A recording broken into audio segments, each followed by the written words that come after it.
ମୋର ଗୋଟାଏ ନୀତି, ମୋତେ ଯିଏ ବେଇମାନି କରେ ମୁଁ ତାକୁ ପ୍ରକୃତରେ ଟାର୍ଗେଟ୍ କରିଦିଏ। କାହିଁକି ନା କିଏ ଦବା ନ ଦବାଟା ବଡ଼ କଥା ନୁହଁ। ବଡ଼ କଥାଟା ହେଲା ବେଇମାନି କରିବା। ନାହିଁ ଜଣକୁ ନାହିଁ, କିନ୍ତୁ ବେଇମାନି କରିବାଟା ସବୁଠାରୁ ଲୋକଙ୍କୁ ବିପଜ୍ଜନକ ଆଡ଼କୁ ଟାଣି ନେଇଯାଇଥାଏ। ଭରସା ଦିହରେ ସେ ଜୀବନ ଚାଲି ଯାଇଥାଏ। ଭରସା ଦେଇଥିବ କିନ୍ତୁ ବେଇମାନି କରିଥିବ, କିନ୍ତୁ ସେ ଜାଗାରେ ଲୋକଟା ଚାଲି ଯାଇପାରେ। ତେଣୁ ସେମିତି ଜିନିଷକୁ ମୋର ଚଏସ୍ ନୁହଁ।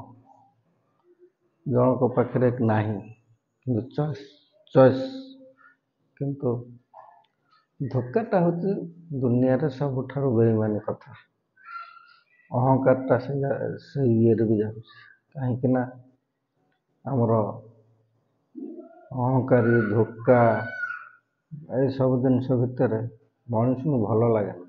ମଣିଷର ଭେଜା ହେଉଛି ସବୁଠାରୁ ସୂକ୍ଷ୍ମ ଭେଜା। ଚିନ୍ତାଧାରା କରିବା ପାଇଁ ଭଗବାନ ତୁମକୁ ଦେଇଛନ୍ତି। ଦୁଃଖ ସୁଖ ଏସବୁ ଜିନିଷକୁ ଭେଜାରେ ସବୁ ଚିନ୍ତାଧାରା କରିବା ପାଇଁ ଦେଇଛନ୍ତି। ସେ ସବୁକୁ ଚିନ୍ତା କରିବାର ଅଛି, କିନ୍ତୁ କେବଳ ଧନ ଲୋଭରେ ପଡ଼ିକି ଏସବୁ ବିପଜ୍ଜନକ ଆଡ଼କୁ ଟାଣି ନେଇଯାଏ। ତେଣୁ ସେଥିପାଇଁ ସେଭଳି ଲୋକଙ୍କୁ ମୁଁ ଟଲେଟ୍ କରିପାରେ ନାହିଁ।